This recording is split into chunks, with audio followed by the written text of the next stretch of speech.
Billionaire Ava Sinclair was used to seeing her daughter surrounded by private tutors and bodyguards, not a homeless boy in a torn hoodie teaching her long division on the curb outside their gated mansion.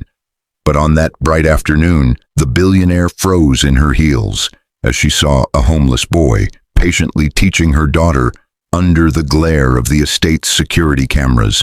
And what this billionaire mother did next would leave everyone, her staff, her neighbors, and even the homeless boy himself, completely speechless. The billionaire's black SUV still hummed in the driveway, the engine of her wealth and status, but all the power in that moment seemed to sit cross-legged on the asphalt, where a homeless boy, barefoot and dusty, used a broken piece of chalk to teach her daughter like it was the most natural thing in the world. Why was a billionaire's daughter sneaking away from her elite tutors to learn from a homeless boy? Why was this homeless boy so focused, so gentle, so brilliant, teaching her daughter with more patience than any of the billion-dollar consultants Ava had hired? And with the household staff whispering, the guards tightening their grip on their radios, and the neighbors peeking over hedges at this strange sight of a billionaire, a homeless boy, and her daughter sitting together on the street. What was this billionaire really about to do next that would shake all of their assumptions and leave everyone speechless? "Ma'am, step back. We're removing him now." The head of security, Reggie, stepped in front of Ava's line of sight, one arm already raised to wave the guards forward. His earpiece crackled as two men in black rushed toward the gate from the staff house. Ava didn't move. Her manicured fingers tightened around the leather strap of her handbag as she stared past Reggie at the scene on the ground. Her 11-year-old daughter, Lily, was sitting cross-legged on the warm pavement in her pristine white uniform skirt, knees scraped, hair ribbon-crooked, completely oblivious to the outrage building behind her.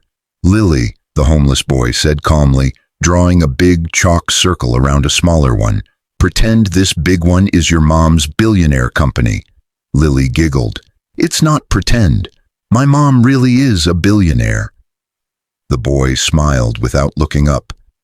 "Okay, so this big circle is your billionaire mom's company, and this small circle is just one store. If one store makes this much, see, then how many stores would you need to make the same as the whole big circle?" Lily's brows furrowed in concentration, her tongue peeking from the corner of her mouth. She started counting on her fingers. Ava heard her own name whispered from the sidewalk. A couple walking their dog had stopped at the sight of her.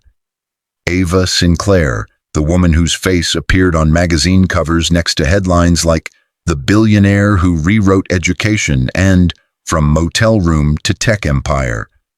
Now, those same neighbors were watching the billionaire's daughter study on the street with a homeless boy. "Reggie," Ava said quietly, her voice low but edged with steel, "if you touch that boy before I tell you to, I'll have your badge and your pension by sunset." Reggie blinked and dropped his arm. "But Ms. Sinclair, he's trespassing. We don't know who he is. The boy's been hanging around the gate.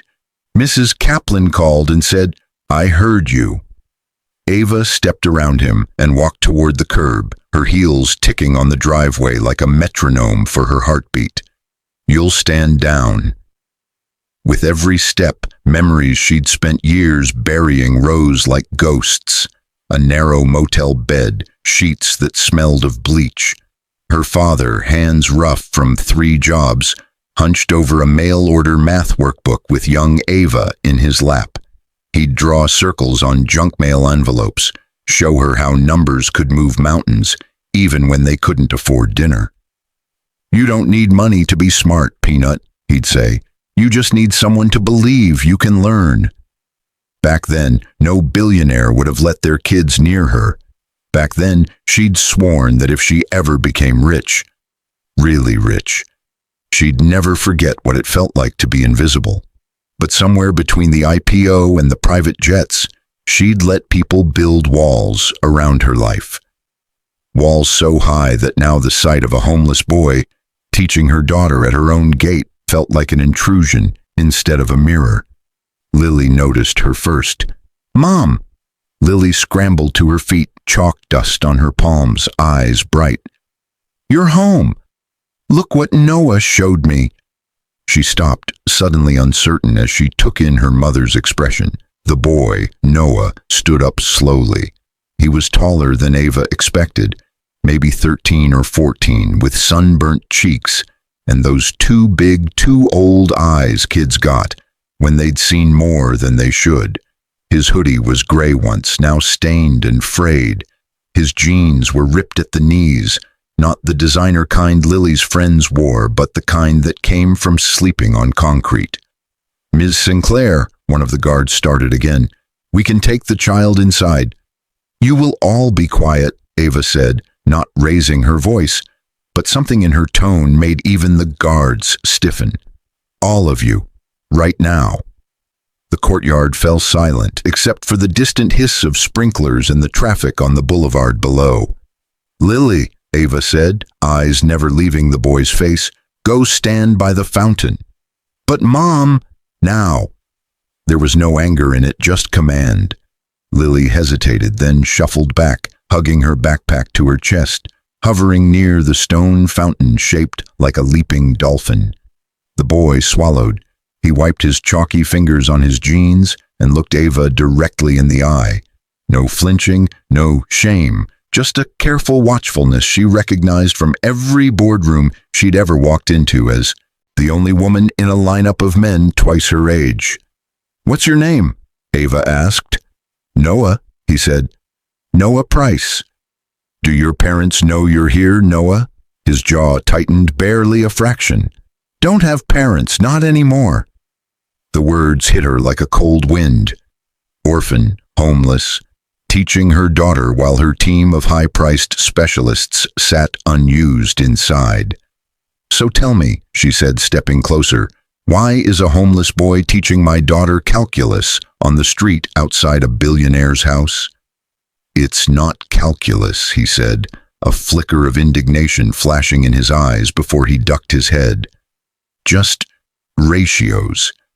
She said her math tutor makes her feel stupid. She doesn't get it the way they explain. She saw me solving problems at the library computer and asked me to show her. I wasn't trying to cause trouble, ma'am, I swear." Ava's gaze flicked to Lily, who was biting her lip, watching anxiously.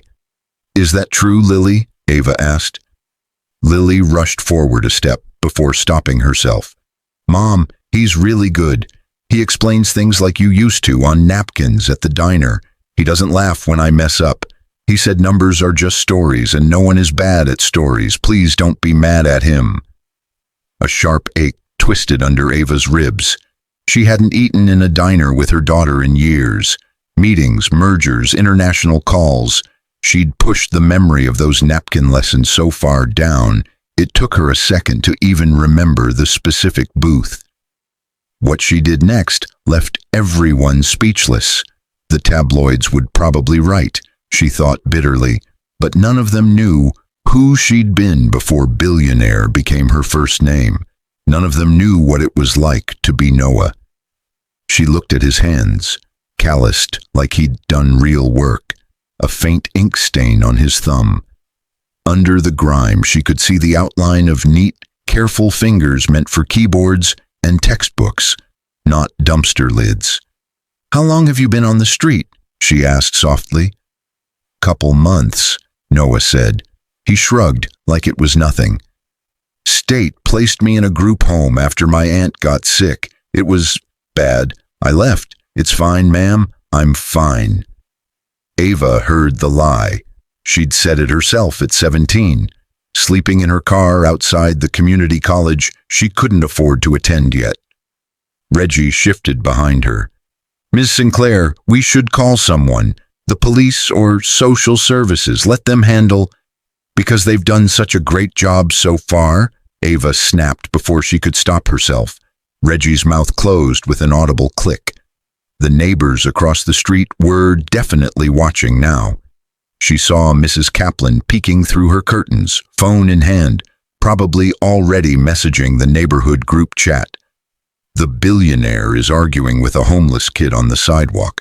Staff hovered in the doorway, pretending to polish railings while they craned their necks. This was a moment that could tilt either way. Ava could see the safer path. Security would escort Noah away. Social services may be called. Lily would be taken inside for a stern lecture, and by dinner, the incident would be another boring scandal smoothed over by her PR team. But there was another path. The one that had started a long time ago in that motel room with circles and numbers on junk mail. The path that led a poor girl into building a platform for kids who needed someone to explain things like stories because no one ever had.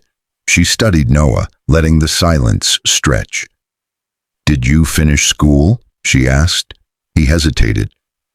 "I was supposed to be in 8th grade this year. I used to get good grades before everything. They said I was good at math. But you can't really do homework if you're worrying about where to sleep." There it was again, that mix of pride and shame she knew too well. Ava took a slow breath. "All right," she said finally. "Here's what's going to happen next." Every head around them tilted forward, just a fraction. Even the guards leaned in. "You're not calling the cops on him, are you?" Lily blurted. "Mom, please." "Lily." Ava's eyes softened. "No, I'm not calling the police." She looked back at Noah, and her voice shifted from mother to CEO. Calm, decisive, the voice that had convinced investors to hand her billions. "Noah, as of this moment, you are no longer a stranger teaching my daughter on the street," she said. "You're coming inside." Gasps rippled through the staff. Even Lily's mouth fell open. "Inside?" Noah repeated, stunned. "To your house." "Yes," Ava said. The word felt like a door opening inside her own chest. "You're going to come inside, sit at my kitchen table, and tell me everything. Where you've been, what you can do, who failed you, and then I'm going to decide exactly what a billionaire who sees a homeless boy teaching her daughter is supposed to do next." Her eyes flicked up to the security cameras, to the neighbors' windows, to the whispering staff. "And I promise you," she added, her gaze returning to Noah's voice dropping to a vow, "whatever I decide will leave every single person watching this moment completely speechless." Noah looked from her face to the open front door, to Lily, who was bouncing now with barely contained hope. "Ma'am, are you sure?" Reggie started. Ava didn't look away from Noah. "Reggie, if anyone tries to stop him, consider yourself unemployed." For the first time, Noah's composure cracked. Confusion warred with suspicion and something like desperate hunger in his eyes. Not for food, but for a chance he'd stopped expecting. Slowly, as if he expected the pavement to swallow him, Noah stepped off the public sidewalk and onto the billionaire's private driveway. As he crossed that invisible line between their worlds, the air seemed to shift. Lily let out a squeak of joy. Someone in the doorway dropped a tray with a clatter. Mrs. Kaplan's curtain jerked so fast it nearly tore from the rod. Ava turned toward the house, walking beside Noah, matching her stride to his. "Welcome to my home, Noah," she said quietly, so only he and Lily could hear.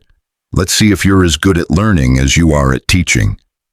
Inside, she could feel the old versions of herself watching too. The motel girl, the broke student, the exhausted waitress. All of them curious, all of them wondering, what was this billionaire really about to do with a homeless boy who had just taught her daughter more in 1 hour than some professionals had in a year? And how far was she willing to go to make sure that what she did next truly left everyone speechless? She didn't know the full answer yet, but she was about to find out.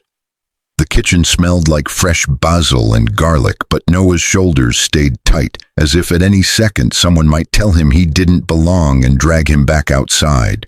He sat at the long marble island, hands clasped together on his lap so he wouldn't accidentally touch anything. The chandelier overhead glittered like a galaxy captured in crystal. He kept glancing up at it, then looking away quickly, like staring too long might get him charged for it. Lily sat on the stool beside him, swinging her legs and trying to act normal, but adrenaline made her voice come out too loud whenever she spoke. "You should try the pasta," she blurted.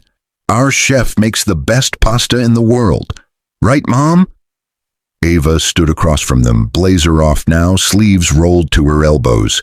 The CEO armor was coming off in layers, but she still radiated command. "Let's start with something else," she said gently. "Water?" Noah nodded once. "Yes, ma'am, thank you." He accepted the glass with both hands like it was something fragile, taking small sips, eyes scanning the room. Family photos lined one wall. Lily as a toddler covered in cake, Lily on a pony, Ava at some award ceremony, shaking hands with a senator. In none of them did he see a version of himself. A memory flickered in his mind. Him and his mom at a diner, sharing one plate of fries, his mom tracing algebra problems with ketchup. "We're rich in brains," she'd say, laughing. "That counts." He swallowed tightly and focused on the water. "So," Ava said, leaning against the counter opposite him, arms folded, not in hostility, but in thought. "You told me outside you used to get good grades. Used to is doing a lot of work in that sentence, Noah. Walk me through it." He shrugged because putting it into words felt like admitting it was real. "I liked school," he said. "Math, mostly. Science. I did the competitions they had. My teacher, Mr. Garza, said I could apply to magnet programs one day, maybe even college on a scholarship. My mom thought that was funny, us talking about college when we couldn't even pay rent, but she kept all my certificates in a binder anyway. After she..." His voice snagged on the word. He reset. "After the hospital, it got complicated. Then my aunt took me. Then she got sick, too. Group home, fights, stuff getting stolen, caseworkers changing every month. School became the least important thing." Ava studied him, her chest tight. The words, "after the hospital," snagged in her mind. Her empire had a health tech branch now. Apps that promised to streamline care and democratize access. Slogans that sounded noble in investor decks. But for Noah, after the hospital meant the point where everything unraveled. "What about your dad?" Lily asked softly. "Never met him," Noah said. "Mom said he was better as a story than a person." Lily went quiet, suddenly aware she'd stepped somewhere raw. Ava pushed a tablet across the island, its sleek black screen waking at her touch. "I built my first prototype on a borrowed laptop with a cracked screen," she said. "Back when I was closer to your situation than to this house. Numbers got me out. Code, hustle. A lot of people telling me I couldn't. So humor me for a second, Noah. Solve a problem for me." He frowned, wary. "What kind of problem?" She opened an app with a few swipes, pulling up a diagnostic math program her company was testing. "One that matters," she said. "I've got a team of PhDs trying to make this app adapt to how kids think. They're good at theory, not so good at real kids. I want to see how you think. No right answer here that gets you in trouble. Just show me your brain." She slid the tablet toward him. The screen displayed a graph, numbers climbing and dipping. Noah hesitated, then tapped the start button. A timed problem flashed up, fractions embedded in a word puzzle about groceries. His fingertips, still faintly chalky, moved quickly, splitting the screen into scratchwork and solution. He muttered under his breath, not realizing he was doing it. "Why are the options like that?" he said suddenly, half to himself. "These answers are too far apart. Kids who don't get it will just guess. You should put closer choices so you know if they actually understand or just got lucky." Ava's head snapped up. "Say that again." He flushed. "Sorry, I just mean, if the app is supposed to tell you how they think, you can't make it so easy to fake it. They'll just tap until the green checkmark shows up. That's what I keep telling them, Ava murmured. He flew through the next set. Ratios, graphs, pattern recognition. He missed one, cursed under his breath, went back to see why, and explained his misconception out loud as he corrected it, catching his own thinking. The app wasn't designed to record metacognition like that, but Ava was already imagining how it could. In less than 5 minutes, the program flashed a summary. Performance level advanced. Suggested track accelerated. Is that good? Lily asked, leaning over his shoulder. It's what the app recommends for outliers, Ava said slowly. The kind of kids we keep saying we want to find before they slip through the cracks. She turned the tablet toward herself, scrolling through the data. His response times were fast, but what made her blink was the consistency. He didn't just guess and get lucky. He reflected. He adjusted. He learned in real time. So, she said, there's that. Noah's shoulders dropped a fraction, but he still looked restless. With respect, ma'am, why does any of this matter? It's not like I can get back in school. He laughed once, but it was brittle. I don't have an address to put on a registration form, no guardian to sign anything. They can't even keep track of what caseworker I'm supposed to have. Lily looked at her mother, eyes pleading. Can't you just fix it? She asked. You're a billionaire. The words hung in the air, innocent and brutal at the same time. Ava smiled, but it didn't reach her eyes. If money could fix everything, sweetheart, we wouldn't be testing apps to improve public education. We'd just throw cash from helicopters. She set the tablet down and walked to the pantry, needing a second to breathe. While her hand hovered over the pasta boxes, another memory slid in. Her at 16, standing in line at a scholarship office that smelled like old coffee and despair, clutching a folder of grades and part-time pay stubs. A clerk had told her, without looking up, that the program was full, the budget cut. Maybe try again next year. On the wall behind that clerk had been a framed poster, donated by the Sinclair Foundation. The name of her estranged grandfather, wealthy, unreachable, unaware she existed. She'd walked out that day feeling like the universe had laughed in her face. Now here she was, the Sinclair name on her own foundations, her own grants. She'd done better than that clerk. She knew she had. But staring at Noah, she could see the same look she'd worn leaving that office, the brittle disbelief that anyone would choose to see him as a person, not a problem. She brought a bowl of pasta to the island and set it down in front of him. Eat, she said. That's non-negotiable. He started to protest. She raised an eyebrow. He gave in, taking a careful bite as if someone might grab the bowl away. The first mouthful seemed to surprise him. His eyes closed for a second, just feeling the warmth. So here's what I'm thinking, Ava said quietly. I have an entire educational empire built on the idea that kids like you shouldn't fall through the cracks. I stand on stages and tell investors about untapped potential and equity of access. It would be pretty hypocritical of me to let the first homeless boy I actually see teaching my own daughter walk back out into the cold. Lily's eyes lit up. Does that mean— Hold on, Ava said. We're not adopting anyone in the first 10 minutes. Noah set down his fork, throat working. I'm not asking you to adopt me, he said, stung.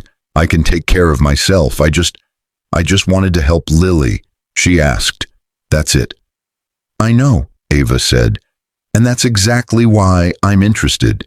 She reached for her phone on the counter, thumb flying over the screen. I'm texting my head of legal, my foundation director, and my chief of product, she said. We're going to figure out what it looks like to do more than write checks. But before I pull anyone else into this, there's something I need to understand. She opened her secure files app, typing in a password. searching a word that had been nagging at her since he said his name outside. PRICE.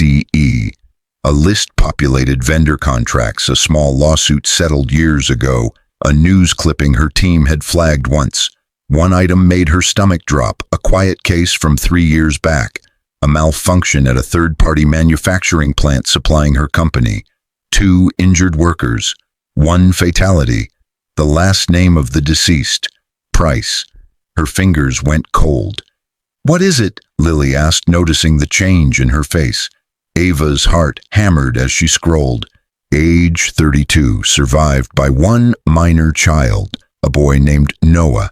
She looked up slowly, the kitchen swimming for a second.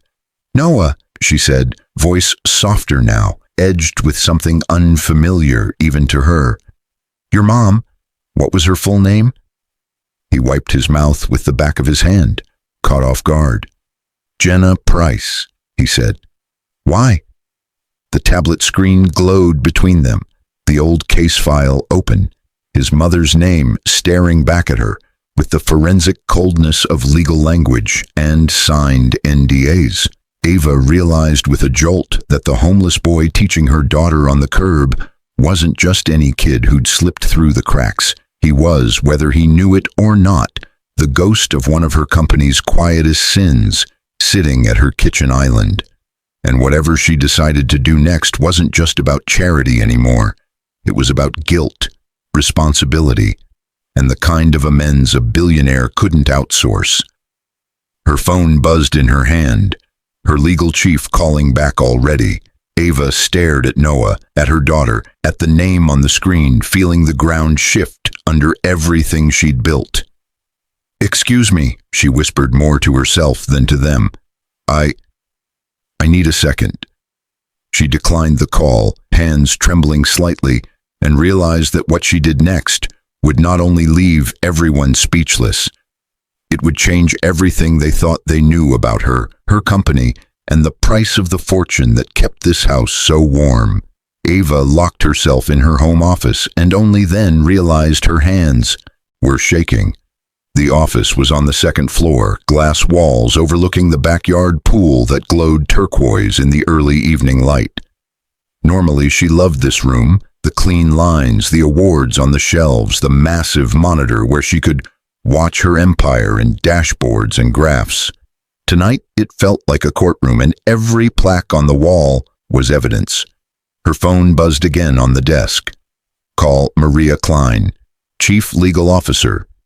She exhaled once, pressed accept, and put it on speaker. "Maria," Ava said, trying to keep her voice level, "tell me everything we ever did or didn't do for a woman named Jenna Price." There was a pause on the other end long enough to confirm Maria knew exactly who that was. "I was afraid that's why you were calling," Maria said. Papers rustled. "This is about the old Apex manufacturing case, isn't it?" "Yes." Ava stared out at the backyard where, below, she could just make out Lily and Noah through the glass doors. Lily had dragged him to the den, showing him some elaborate Lego city. He'd taken off his shoes at the threshold without being asked. "I just discovered that the homeless boy who's been teaching my daughter, his mother was the woman who died in that incident." Another pause. "You're certain?" "His name is Noah Price. His mother was Jenna Price. He said she died in a hospital after a workplace accident. Your file says the same. That's enough certainty for me." Maria swore under her breath, the controlled, lawyerly kind of profanity that usually only slipped out when a regulatory agency moved up a surprise audit. "Ava, the Apex incident was 3 years ago," Maria said. "The plant belonged to a third-party supplier. Their equipment malfunctioned. We were named in the initial investigation as a client, but we were cleared of direct liability. Out of goodwill, we contributed to a settlement fund for affected workers' families. It was handled quietly, properly. You signed off." "I signed off on a summary," Ava shot back, a line item in a Friday folder that said, "Minor injury at supplier, goodwill contribution, standard NDA." The woman died, Maria. That's not minor. You were in the middle of the IPO roadshow, Maria said. We all were under pressure. I briefed you. You trusted my recommendation. Should I have? There was no answer to that didn't hurt. Ava sank into her chair, the leather creaking. What did we actually give them? She asked. Her and her kid. Maria's voice went purely factual. A single lump sum payment from the joint fund, some medical expenses covered. The rest was on the supplier. There were complications with guardianship. The boy's aunt signed the agreement on his behalf. Standard practice. Standard practice, Ava repeated, tasting the phrase like something rotten. And now that boy is sleeping on library couches and teaching my kid math on the street. Ava, you cannot take personal responsibility for every failure of the social safety net, Maria said, a note of warning in her tone. We followed the law. We went beyond what was required. The supplier's negligence was the proximate cause, not ours. If you try to reopen this... I'm not talking about reopening litigation, Ava cut in. I'm talking about what's right. That boy is a genius, Maria. He should be in an advanced program, not figuring out how to stay warm at night. And whether the law says it's on us or not, he is the collateral damage of a system I profit from. As your attorney, I have to advise you. Anything that sounds like an admission of fault could expose us, Maria said. If the media finds out you brought him into your home, connected him to that incident, start talking about guilt, responsibility, plaintiff attorneys will smell blood. Our insurance carriers will panic. The board, I don't care what the board thinks, Ava snapped. The words came out too fast, but once they were in the air, she didn't want to take them back. You say that now, Maria replied carefully, but you answer to shareholders, regulators, partners.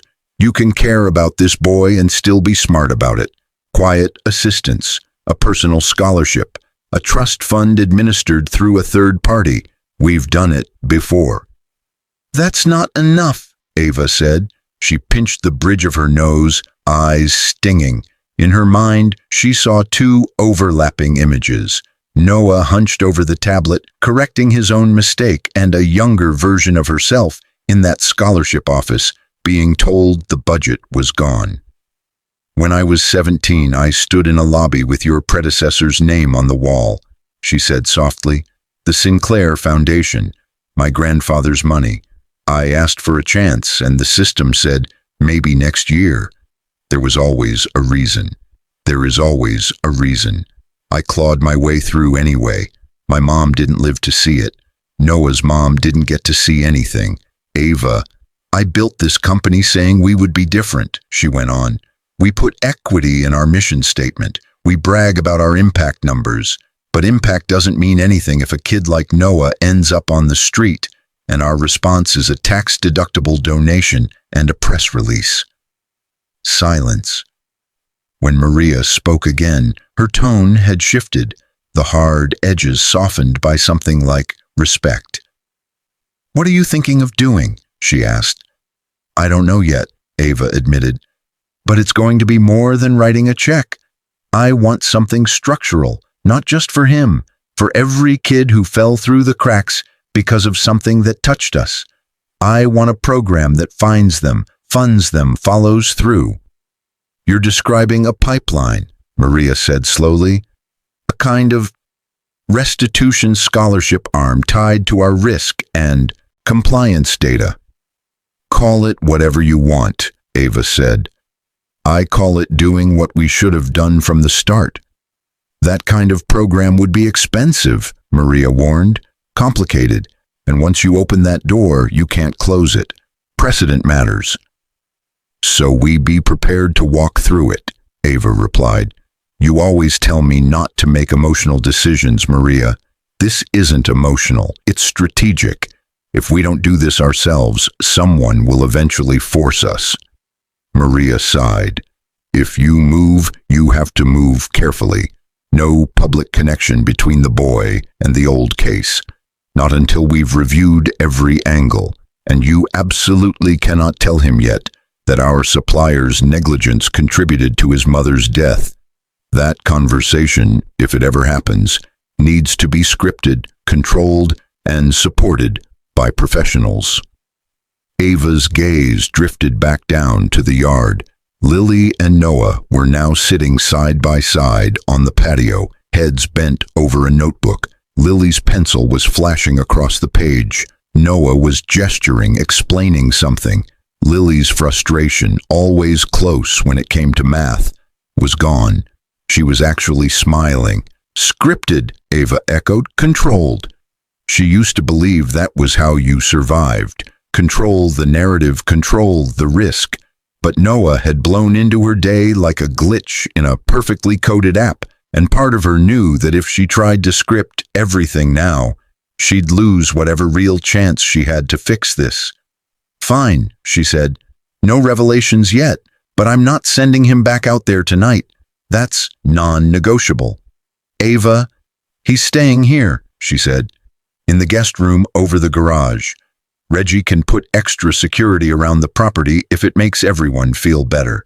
Tomorrow morning, I want a full brief on every legal lever we can pull to get him a guardian ad litem, an education plan, and access to whatever programs we can create or bend.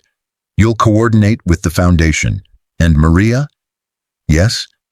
Find out exactly how much we saved by settling that case the way we did, Ava said quietly. Every penny, because whatever that number is, I'm about to spend a lot more. There was a beat of stunned silence, then a soft, humorless laugh. I'll start pulling the files, Maria said. Try not to blow up the company before I get there. No promises, Ava said, and ended the call. For a moment she sat still, listening to the faint, muffled sound of kids' voices through the glass. Then she rose and headed back downstairs. In the den, Lily had dragged out every spare blanket and pillow to build a lopsided math fort. Noah sat in the middle, legs crossed, the notebook open on his lap. Look, Mom, Lily said proudly as Ava stepped in. Noah figured out a way to make the fractions game in your app more fun. He said you could turn it into levels, and each level could be a story. I actually remembered stuff. Noah's cheeks flushed. It was just an idea, he said quickly. I'm sorry if that's overstepping. I know it's your company. Good ideas don't overstep, Ava said. She took in the fort, the notebook, the way both kids looked up at her with vastly different histories but the same uncertain hope. You both must be tired, she said. Lily, go take a shower. Homework's done for tonight. What about Noah? Lily asked immediately. Ava looked at him. Noah's not going back out there tonight, she said. If you're willing, I'd like you to stay here. Just for now, we have a guest room, clean bed, hot shower. Tomorrow we'll talk schools, tutors, and some other things. No strings you don't agree to. But I'm not letting you sleep in a doorway after you've just taught my daughter better than half the professionals I pay. Noah blinked, the words clearly not computing. You want me to stay here, he repeated slowly. In this house? In the small guest room over the garage, Ava said lightly. Let's not get ahead of ourselves, but yes, here, as my guest. And then what? He asked, that old, wary reflex sparking. You just send me back once you feel better? Once it looks good for your company blog? The question hit hard because it was fair. Ava didn't flinch. No, she said. Then I'm going to do something that might make my board furious, my lawyers nervous, and my PR team work overtime. But it'll be about more than a blog post. I can't promise you everything yet, Noah, but I can promise you this. Whatever I do next, it won't be about easing my conscience. She held his gaze. It'll be about making sure no one can ever say, we didn't know, and walk away again. Down the hall, the grandfather clock chimed, marking the hour. The house seemed to hold its breath, waiting. Lily grabbed Noah's sleeve. Say yes, she whispered urgently. Please. Noah looked at her, at the blankets, at the hallway that led to a real bed, real walls, a door that locked from the inside. Then he looked back at Ava, at the woman whose decisions had once brushed his life without him knowing. "Okay," he said finally, voice barely above a whisper. "I'll stay, for now." Ava nodded, a decision settling into place inside her like a weight that somehow made her stand taller. "Good," she said, "because tomorrow I'm going to ask you for something in return, something big." Lily frowned. "What?" Ava glanced between them, already seeing the outline of a plan that would upend everything from her product roadmap to her public image. "I'm going to ask you," she said quietly, "to help me redesign the future of my entire company."